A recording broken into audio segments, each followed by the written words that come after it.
Christophe Sonnenbrucker, bonjour. Bonjour. Vous êtes président de l'APUMP, l'association des professionnels de l'urbanisme en Midi-Pyrénées. Votre association regroupe un peu plus d'une centaine de membres qui officient dans la région. Quel est son rôle précisément?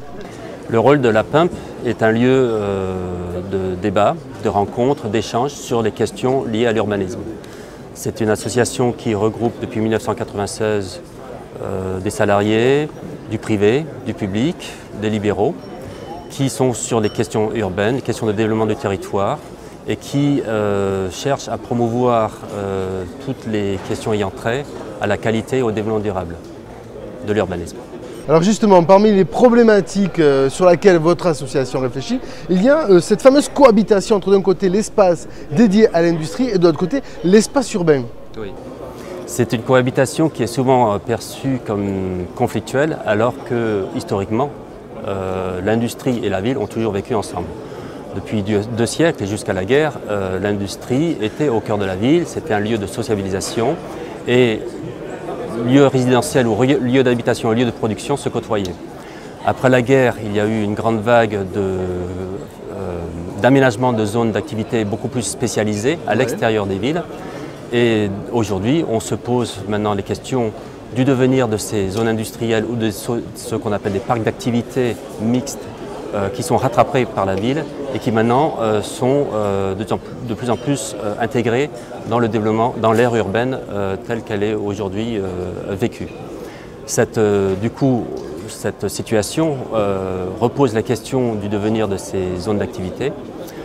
Certaines sont tellement spécialisées qu'elles doivent être aménagées en fonction de l'industrie qu'elles accueillent, et d'autres qui sont dans l'ère urbaine proprement dite, qui peuvent avoir vécu une désindustrialisation, une délocalisation, voire une fermeture, ce qui est le gros sujet de notre actuel contemporain. Deviennent des friches industrielles. Et la question qui se pose maintenant, c'est quel est le devenir de ces friches industrielles? Est-ce qu'on les requalifie? Est-ce qu'on les reconvertit? Ou est-ce qu'on maintient l'industrie sur place? Alors, sur cette fameuse question du devenir des friches industrielles, quelles sont les pistes sur lesquelles vous travaillez? Les pistes pour un urbaniste, est d'abord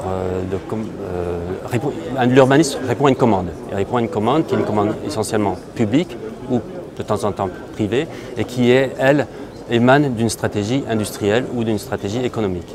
L'urbaniste va faire un diagnostic du lieu, va regarder la valeur patrimoniale du site s'il y a un patrimoine à conserver, va faire un diagnostic aussi environnemental et paysager. La question des friches industrielles en milieu urbain est aussi une question de dépollution de sol et autres, et va ensuite réinscrire le site dans son contexte urbain en fonction des liaisons, en fonction des infrastructures à développer et en fonction du programme que souhaite mettre en place le commanditaire, c'est-à-dire est-ce que c'est un lieu qui va être économique ou carrément un lieu résidentiel qui doit remplacer la friche industrielle qui a été identifiée. Donc c'est au pouvoir public finalement et à la prise de décision politique de décider un petit peu du devenir de ces friches industrielles. C'est forcément un travail partenarial. Il y a un dialogue entre politique industrielle et politique urbaine. Ce dialogue est incontournable puisque c'est lié, c'est très lié. Et puis le devenir de ces lieux sont forcément communs à tout le monde. Très bien. Christophe Sonnenbrucker, merci.